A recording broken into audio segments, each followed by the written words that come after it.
¿ok? Entonces me va a ver sin saco, traigo ropa bien, pero no saco. Y el camión tuvo un atraso de más de 3 horas, ¿verdad? Wow. Estaba programado para llegar antes de las 5 y bueno, así sucedió. Yo esperaba que Morro iba a predicar los 2 mensajes y esperaba agarrarte aquí en el... Pero bueno, vamos ahí a Mateo, por favor. Un gusto estar aquí en esta iglesia. Saludos, hermanos, Dios les bendiga. Es un privilegio para mí estar aquí. Oren por mi yerno Fernando, hoy llegó de Italia. Está en trámites de llevarse a su familia a Italia y viene por ellos. Todavía no tienen, él tiene papel ya de estar allá, pero no mi hija ni mis nietos. Pero en cuestión de unas 2-3 semanas se los lleva y buscar que pueda suceder algo, ¿verdad? Oren por ellos. Yo no soy de la opinión de que estén separados, ¿verdad? Y bueno, Mateo 9, hermanos, un pasaje que ya se ha leído tantas veces en conferencias y en otros. De hecho, hace 2 años que estuve aquí yo usé este mismo pasaje en otro sentido, como lo voy a ver ahorita. Pero quisiera que usted, cuando predica a alguien, haga 2 cosas. Pida bendición por el que va a predicar, que Dios lo use, Dios lo ayude. A veces la cosa no es tan sencilla, ¿verdad? Muchas cosas se interfieren y cuando los kilómetros están todavía en las venas y no se calman, es un problema, ¿verdad? Pero también ore por usted, hermanos. Cometemos el error de venir porque tenemos un compromiso, pero creo que muy pocos, hermanos, vienen con la actitud de háblame, Señor, háblame, háblame. Y a veces digo, qué incongruente es venir y decimos que a la presencia de Dios y no venimos con la actitud de que me hable a mí. Porque si en verdad nos interesa que Dios haga algo por el mundo, me debe de importar que lo haga en mí también, hermanos, ¿ok? Si no, pues somos puro cuento, ¿ok? Mateo 9:35, recorría Jesús todas las ciudades y aldeas, enseñando en las sinagogas de ellos y predicando el evangelio del reino y sanando toda enfermedad y toda dolencia en el pueblo. ¿Todos? Y al ver las multitudes, tuvo compasión de ellas, porque estaban desamparadas y dispersas, como ovejas que no tienen pastor. Entonces dije a sus discípulos, a la verdad la mies es mucha, mas los obreros pocos. Todos leamos. Rogad pues al Señor de la mies, que envíe obreros a su mies. Padre, gracias, Señor, por lo que has hecho en este servicio, lo que has hablado en el primer mensaje y en cada aspecto del servicio. Y te pido tu gracia, Señor, ahorita, que nos ayudes, que bendigas, que glorifiques tu nombre. Y, Señor, que tomes palabras, tomes versículos, tomes, Señor, en tu poder y en tu gracia, lo que tú puedes hacer. Por favor, Señor, bendice en Cristo Jesús. Amén. Bueno, le iba a pedir el saco al hermano Roy, pero no creo que me veo muy bien, ¿verdad? Voy a aparecer con el payecito de la esquina con las mangas grandes y bueno, disculpen, hermanos, se me olvidó. No sé si tenga que ver con los 57 años que se me olvidó mis sacos, pero espero que me perdone, pastor, ¿verdad?, por no traer mis sacos. Este pasaje, hermanos, para mí es algo práctico lo que veo aquí y cada vez que lo veo, veo algunas otras cosas, pero la obra misionera, hermanos, es algo que sí puede ser hecho. No es algo imaginario, no es una utopía, no es ciencia ficción, no es un engaño del Señor. Sí puede ser hecha la obra misionera, siempre y cuando se pueda compaginar ciertas cosas, ¿no? Y la primera que quisiera notar aquí es que la obra misionera depende de 4 personajes, hermanos. Esos 4 personajes, si funcionan como debe, por supuesto que la obra misionera va a tener éxito. No es a ver si, es una seguridad, ¿verdad? Y obviamente el primer personaje es inequívocamente funciona. Versículo 35, recorría Jesús todas las ciudades. El primer personaje importante, hermanos, de la obra misionera es el Señor, hermanos. Nunca se nos olvide que esto tiene que ver con el Señor. ¿A qué horas debo de terminar, pastor? no quiero durar tanto por los hermanos que están cansados y yo hambriento de todo el día, ¿verdad? Y eso que le dije a mi esposa, mija, me iba a hacer 2 huevitos estrellados. Le dije, no, eso no me va a llenar, mejor me huevo con tortillitas revueltas, ¿no? Si no, híjole, ahorita estaría bien carnal, hermanos. Bueno. Entonces, nunca se nos debe olvidar de dónde surge esto, hermanos. Me cuesta entender cómo hay pastores que no le entran a la obra misionera. Cómo hay iglesias, cristianos que no le entran. Como si, pues, ¿de dónde surge esto? O sea, ¿quién lo inventó? Como para decidir si lo hago o no lo hago, si me gusta o no me gusta. Es una incongruencia decir que el Señor lo es todo para mí, pero lo que a Él le interesa no sea todo para mí también, ¿verdad? Y aquí vemos, hermanos, que la obra misionera todo lo tiene que ver con el Señor. Él la planeó. Desde la eternidad pasada, Él la planeó. Él fue el que miró hacia el futuro, vio al hombre perdido y en su preconocimiento, Él no designó a quién salvar y a quién condenar. En su preconocimiento, Él quiso salvar a todos.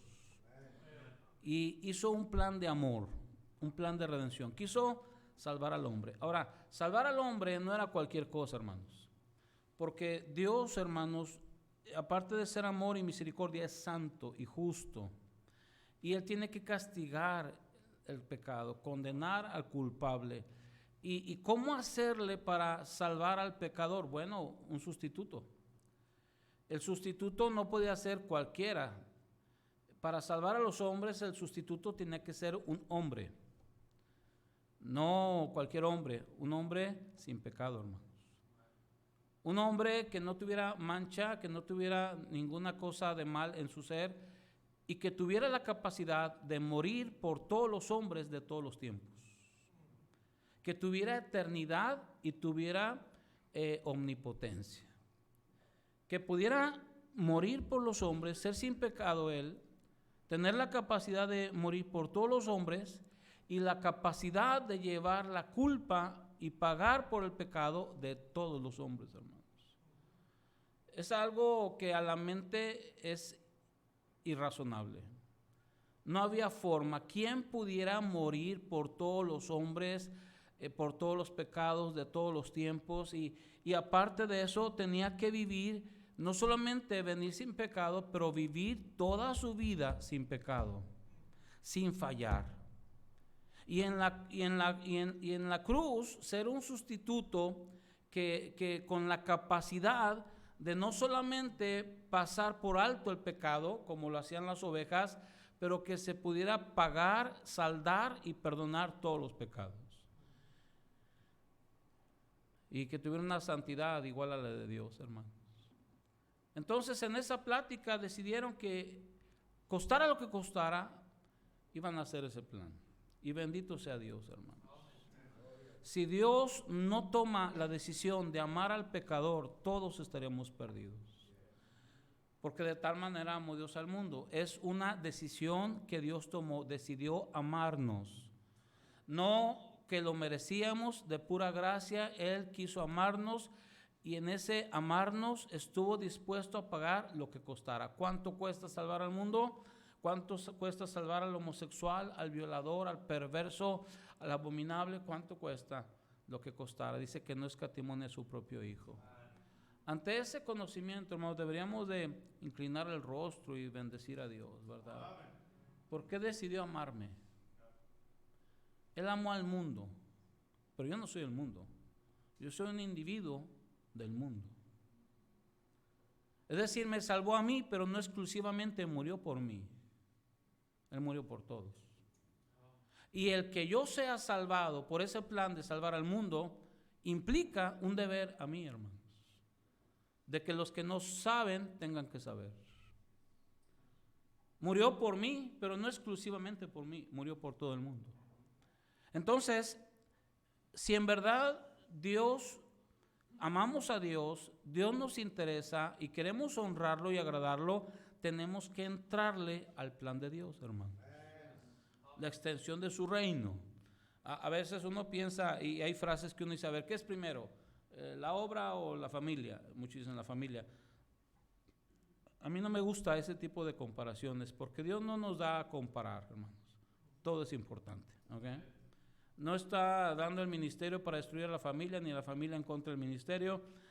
Hay un plan. La extensión del reino de Dios es lo que domina todo. Tanto es así que Dios le dice a Ezequiel: Ezequiel, voy a quitarte el deleite de tus ojos, ¿verdad? Si fuera que nos dijera ahorita, todos guardaríamos el celular, ¿verdad, hermanos? El deleite de los ojos. No, era la esposa. Te voy a quitar a tu esposa y no quiero que la llores de manera normal, no hagas luto de manera normal. Y quiero que te levantes y prediques. A Dios no le importa la situación de la gente, no le importaba a su esposa, no es eso. Dios está mostrando que todo es relativo, hermanos, pero que el alma es eterna y que hay un mensaje que el mundo necesita y que lo único que dará por la obra es su reino, hermanos. Y todos debemos entrarle a la extensión del reino de Dios. Una pregunta, hermanos: ¿tú cómo estás involucrado en esa extensión del reino de Dios? Tú como individuo, ¿cuál es tu participación? ¿Cómo eres proactivo? Porque no hacer nada es lo mismo que estar en contra de algo, hermanos. ¿Okay? Me sorprende que hasta hay pastores que predican en contra de misiones. Digo, no puede ser, no puede ser. Entonces, ¿cómo leen Marcos? ¿Cómo leen Mateo? ¿Cómo leen Lucas? ¿Cómo leen Hechos? Yo veo claramente en la Biblia que Dios tiene un plan de redención, hermanos, y que Él quiere salvar. ¿Por qué no ha venido? Porque Él sigue esperando, aunque digan que retarda su promesa, quiere que todos procedan al arrepentimiento, hermanos. Y otra vez, aquí, cada pastor y cada cabeza del hogar principalmente, deberíamos asegurarnos que estamos en la misma sintonía, alineados con ese plan de Dios, hermanos. ¿Qué estamos haciendo por el mundo? ¿Qué estamos haciendo para que el mundo sea salvo? ¿Cuál es nuestra participación? Porque como dije hace 2 años, si digo que Dios me importa, pero no me importa lo que le importa, Dios no me importa, hermanos. Oh, Dios, para mí es lo máximo, ¿de veras? ¿Cómo participas en su obra? No, ¿cómo participas en su obra? Porque si no tienes participación en su obra, discúlpeme, pero Dios no te importa. Porque Dios tiene un mandato. ¿Cuál es el mandato? Ir por todo el mundo. Dios tiene un deseo. Él quiere que todos los hombres sean salvos. Y si no me importa ni su mandato ni su deseo, Dios no me importa. Yo tengo, ustedes saben, mi hija quedó viuda hace algunos años y tengo 3 niños ahí en casa. Y ya tiene 10 años mi niño, Jeremías, y a veces hay que atenderlos en cosas, ¿verdad? Y atenciones médicas, usted sabe todo eso. Y estoy metido, hermanos, porque me importa. Cueste lo que cueste. Usted no puede decir que Dios le importa si no está metido, cueste lo que cueste. El segundo personaje lo vemos en el versículo 36. Y al ver las multitudes. El primer personaje es Dios. ¿Cómo estamos en ese mandamiento, en ese deseo? ¿Cómo estamos? El segundo mandamiento, la segunda persona es otros. Y al ver las multitudes. Porque de eso se trata la vida cristiana, de otros, hermanos. De eso se trata el vivir. Se trata de otros. Cristo mismo no vino para ser servido, sino para servir. De hecho, hay 2 pensamientos nada más, el de Dios y el del diablo. ¿En cuál estamos? ¿Cuál es el pensamiento del diablo? El yo. El Señor le dice a Pedro: Pedro, mira, voy a ir a Jerusalén, voy a padecer, etcétera, etcétera. Y Pedro le dice: Señor, olvídalo, en ninguna manera te acontezca eso. ¿Qué le estaba diciendo? Señor, piensa en ti. Señor, piénsalo bien, razónalo bien, no hagas eso. ¿Cómo vas a ir a morir? Pedro, tan ignorante que estaba hablando en contra de sí mismo. Y cuando le dice, piensa en ti, no pienses en otros, el Señor le dice, apártate de mí, Satanás. Porque la mirada de Satanás es que no pone la mirada en las cosas de Dios, sino en las de los hombres. No en las cosas de lo eterno, sino en las cosas de la tierra. Y el Señor le llama la atención ahí diciéndole, ese pensamiento es satánico. Cuando pensamos que la vida se trata de mí, el yo, lo mío, lo nuestro y lo de nosotros. Y la gran mayoría así vivimos, hermanos. Todo lo importante gira en torno a mí. Mi casa, mi trabajo, mi escuela, mi familia, lo mío, lo nuestro, nosotros. Y el mundo, que Dios lo bendiga. Así somos la mayoría. Poco o nada gastamos nuestra vida en otros, hermanos. En bendecir a otros, en ayudar a otros, en trabajar por otros. Y el Señor está diciendo, esa no es la manera que yo quiero que pienses, es una manera satánica, es una manera equivocada. El pensamiento divino es el cual siendo en forma de Dios no estimó el ser igual a Dios como cosa que aferrarse, sino que se despojó a sí mismo. El pensamiento divino es no soy yo lo importante. Mis necesidades son grandes, pero otros las tienen peores. Mi situación es difícil, pero otros la están pasando peor. Las cosas no van bien, quizá no es como yo quisiera, hay problemas, hay enfermedades, hay luchas, pero un día todo se va a acabar, bendito sea el Señor. Pero otros sufren aquí y sufrirán para siempre, hermanos. Mira un salmo, Salmo 142, por favor, el versículo 4. Este salmo bien se pudiera aplicar, aunque no es el contexto, no es la idea, pero bien se pudiera aplicar como el reclamo que el mundo hiciera a los cristianos. Salmo 142, 4. ¿Lo tienen, hermanos? Vamos a leerlo, por favor. Dice, mira a mi diestra y observa, pues no hay quien me quiera conocer. No tengo refugio, ni hay quien cuide. Esto, hermanos, pudiera ser la voz de mucha gente contra nosotros. Mira a mi diestra y observa, pues no hay quien me quiera conocer. En el pueblo cristiano hay mucha ignorancia del mundo, hermanos. Porque de tal manera amó Dios al mundo. A Dios le importa el mundo. No se refiere a las cascadas, ni a los ríos, ni a los desiertos. Se refiere a la gente. Ahí está su amor, ahí está su afecto. Ahí puso lo que más amaba a su hijo. Si Él puso lo que más amaba a su hijo por el mundo, a mí me debe de importar el mundo. Por cierto, ¿cuándo fue la última vez que usted estudió o leyó o vio un video de cómo viven en otras partes del mundo? No me refiero a las recetas, no me refiero a la gastronomía, no me refiero a los paisajes, cómo es su vida, cómo es su pensamiento, su idiosincrasia, su religiosidad, cómo son, hermanos.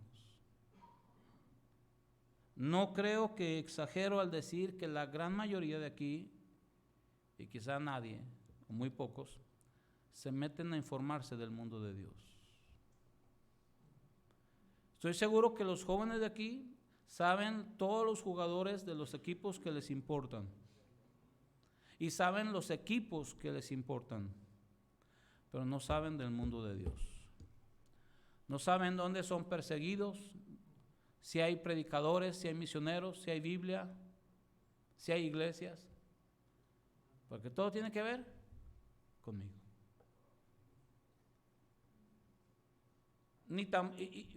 Y siendo más explícito todavía, la gran mayoría de los pastores no saben nada del mundo de Dios.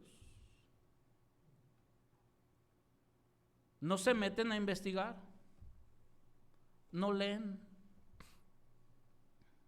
Yo les preguntaría, ¿cuándo fue la última vez que usted agarró un libro para informarse?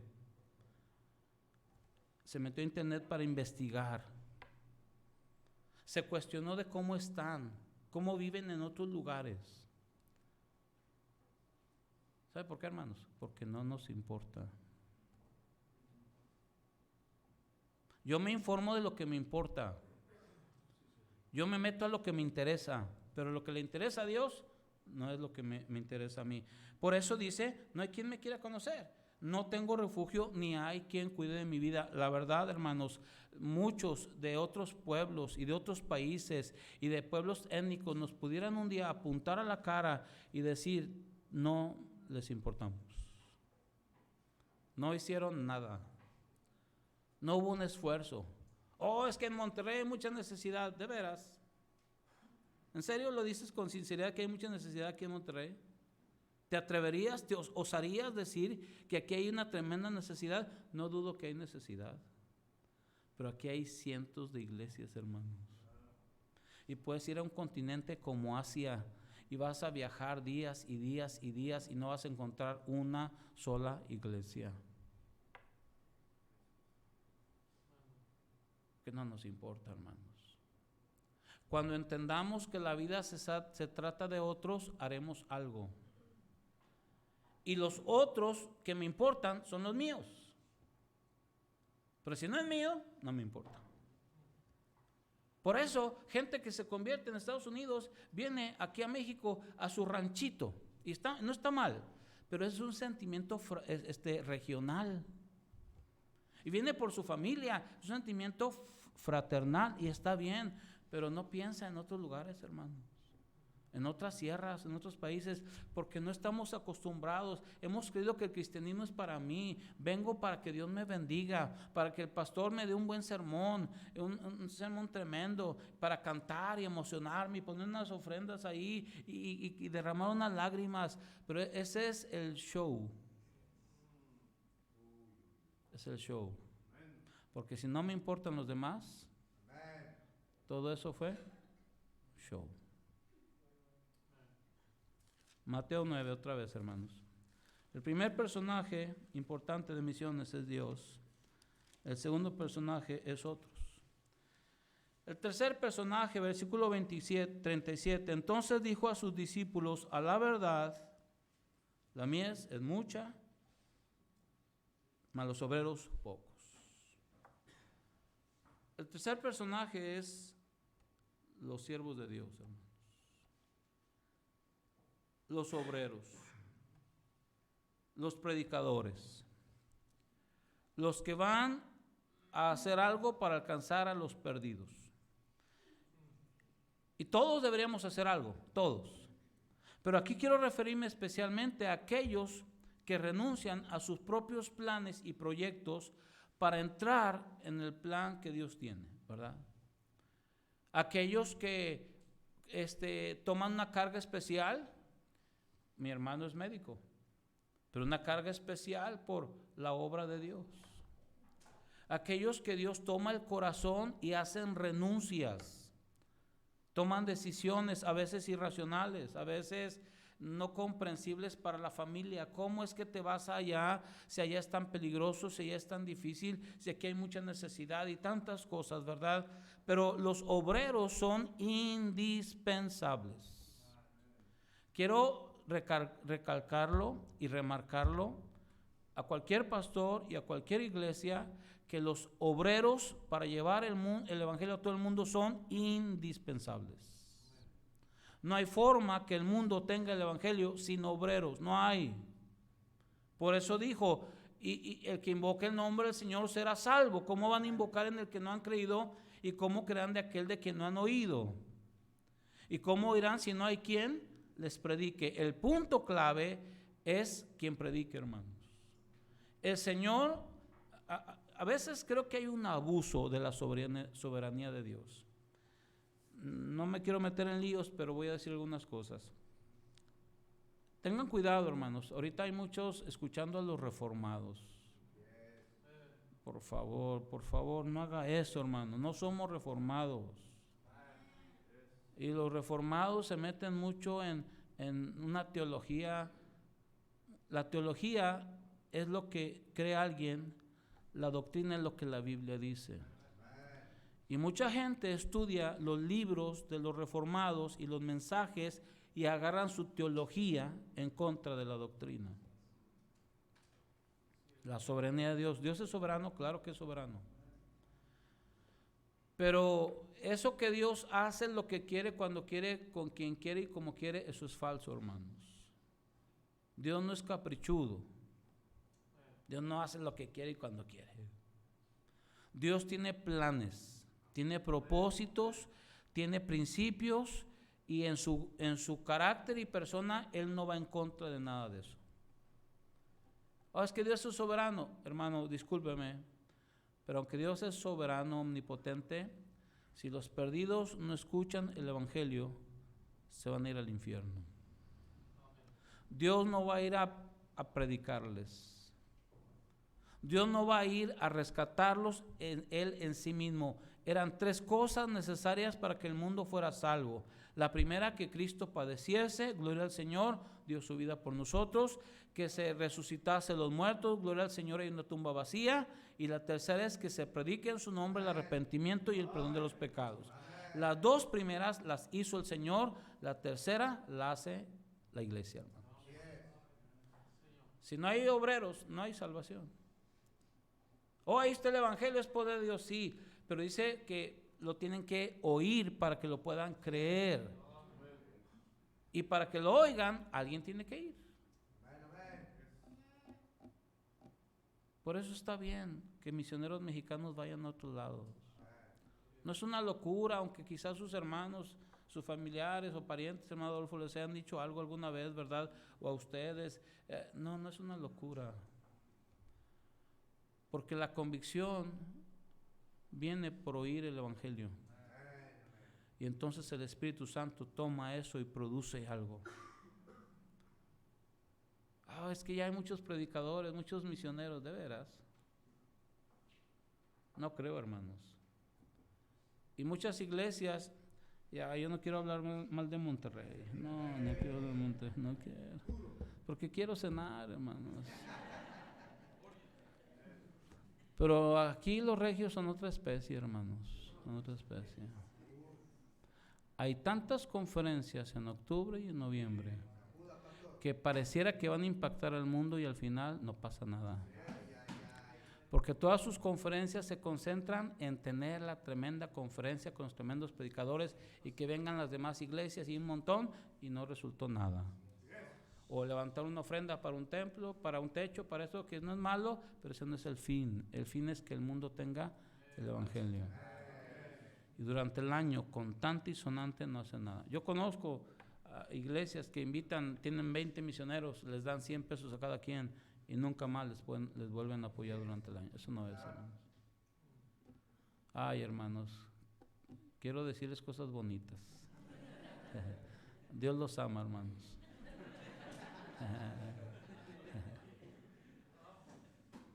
Pero si no hay misioneros, el mundo va a pagar las consecuencias. Por eso es importante que ores por misioneros y que estés dispuesto a que quizá tus hijos sean misioneros. Y el cuarto personaje, hermanos, para dejarlos ir temprano, el primer personaje es Dios, el segundo personaje otros, el tercero misioneros, obreros, como les quieras llamar. Versículo 38, rogad pues al Señor de la mies que envíe obreros a su mies. El último personaje es yo. El Señor les dijo a sus discípulos, miren, la mies es mucha, los obreros pocos. ¿Ven lo que yo veo? ¿Se dan cuenta la incongruencia, tanta necesidad, tan pocos obreros? Y luego les dice, lo que esto hace falta son más obreros. Y dice, rueguen. Hace unos 4 meses, mi hija Melanie, la que perdió a su esposo, la ginecóloga le pidió un estudio especial, le tuvieron que hacer una biopsia porque había posibilidad de cáncer. En esos días mi esposa y yo salíamos a Estados Unidos por 2 semanas, todos los días, mientras predicaba estaba bien, pero mientras no predicaba todo el día estaba ahí con esa inquietud, Señor. Mis hijos acaban de perder a su padre hace 3 años y ahora a su mamá con cáncer. No, Señor, por favor. Y tú sabes, ¿verdad? Ahí. Entonces le dije al pastor y a otros 2, 3 hermanos, hermanos, oren por mi hija. Hay posibilidades de cáncer. Y el alma se achica, hermanos. Y el corazón sangra. Y quisieras tener el poder y la facultad de cambiar todo. Hasta decirle al Señor, Señor, si ella lo tiene, dámelo a mí, déjala a ella vivir. yo ya viví. Dices tantas cosas, piensas tantas cosas, ¿no? Gloria al Señor, al final fue negativo todo, y bendito sea el Señor, pero qué bendición poder transmitir cargas y dolores y penas y luchas y saber que otros están orando, ¿verdad? Y Cristo mira a los suyos y dice, miren, me pesa, me carga lo que veo. Eso es una cosa que me hace sentir mal, porque hay tanta necesidad y tan pocos obreros, y me pesa mi corazón, y les pongo a ustedes que me lo deben, porque los salvos le debemos todo a Él, hermano. La responsabilidad de que rueguen por obreros. Lo mínimo que debían haber hecho es rogar por obreros. Y lo mínimo que debemos hacer cada uno es rogar por obreros, hermanos. Lo mínimo, porque Él quiere obreros. Pero cuando Él dice, rueguen por obreros, les debe haber cruzado en su mente, ¿y yo? ¿Y yo? ¿Yo puedo ser uno de ellos? ¿Mis hijos pueden ser uno de ellos? Pero más allá todavía es, ante esta necesidad, ¿yo qué voy a hacer? ¿Cuál es mi participación? Porque, hermanos, Dios no tiene vidas desechables. Si estás vivo, Él te quiere usar para su reino. ¿Y yo qué voy a hacer? Porque mirar que Dios haga algo en el mundo, pero no mirar a que Dios haga algo aquí, es una hipocresía. Oh, Señor, salva el mundo, y pongo en la tarjeta de promesa de fe, y ahí están, tanto por semana, y sí, Señor, y todo eso, pero con mi corazón no te metas. Porque, hermanos, la obra misionera tiene que empezar con aquellos que hacen la obra misionera, o aquellos que deberían hacer la obra misionera. Tiene que empezar con nosotros mismos. ¿Cómo estoy yo? Porque los que tenemos el Evangelio y los que debemos marcar la diferencia estamos llenos de tantas cosas, hermanos. Hermanas en las iglesias amargadas con su esposo, resentidas con su esposo. En la casa son dos extraños, todo es separado ya, y nada más hacemos nuestras funciones que tenemos que hacer, pero no significamos nada, porque ahí está un resentimiento de algo, una amargura de algo, un dolor de algo, un enojo. ¿Cuántos hermanos por eso prefieren cambiarse de iglesia? Porque no tienen el carácter cristiano de arreglarse. Y ahí están con el resentimiento y con el chisme y la crítica. ¿Cuántos matrimonios aquí en verdad somos sólidos espiritualmente, hermanos? No que tenemos años de casados, sino sólidos espiritualmente, que somos matrimonios de bendición, que hacemos que esta iglesia sea mejor porque estamos aquí, hermanos. ¿Cuántos varones hay aquí que nos consagramos? O nuestra cabeza está llena de pornografía y de pecados, de tantas cosas, ¿verdad? ¿Dónde están las mujeres piadosas? Como si todo se resume a cumplir la conferencia y dar una promesa de fe, y Dios ya lo va a hacer. Dios no lo va a hacer aparte de aquel instrumento que Él puso en este mundo para hacerlo, y es su iglesia, hermanos. Y es una hipocresía querer mirar hacia el mundo y no querer mirar hacia acá, hermanos. No es complicada la obra, pero sí estamos dispuestos a decir amén, a apoyar a un misionero y a dar una ofrenda, pero no estamos dispuestos a ser partícipes, hermanos. Que Dios nos ayude a entender que mientras Dios es el origen de todo, no me deja fuera de nada, hermanos. Y esto incluye a mi familia y mi matrimonio y mis hijos. Por eso, jóvenes, no nada más decidan sobre su vida, pregúntenle a Dios qué quiere. Pregúntenle. Atrévanse a enfrentarse al que es bueno y díganle, Señor, ¿para qué me salvaste? ¿Qué quieres de mí? Porque en este mundo todo es relativo, excepto las almas eternas y la extensión del reino de Dios, hermano. Que Dios nos ayude. Vamos a orar. Padre, gracias, Señor, por tu palabra. Yo no sé qué fue el primer mensaje, pero seguro que en tu gracia hablaste, Señor. Ayúdanos a ser honestos y a enfrentarnos delante de ti. ¿Quiénes somos en la obra misionera? ¿Qué hacemos? ¿Cómo bendecimos la obra? ¿Cómo nos involucramos?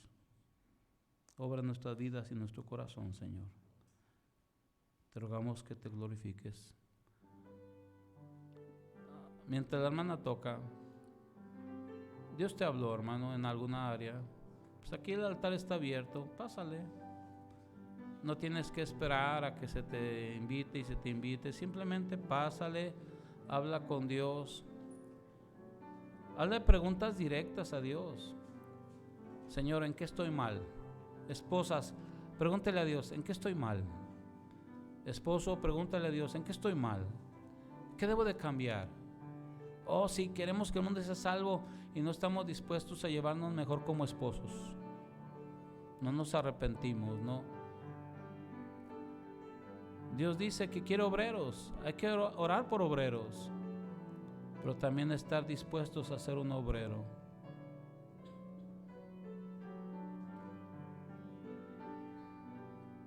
Somos privilegiados por conocer lo que muchos no conocen, pero eso nos da un deber ineludible, hermanos, de hacer algo por ellos. Que Dios nos ayude. Pastor, tiene su tiempo.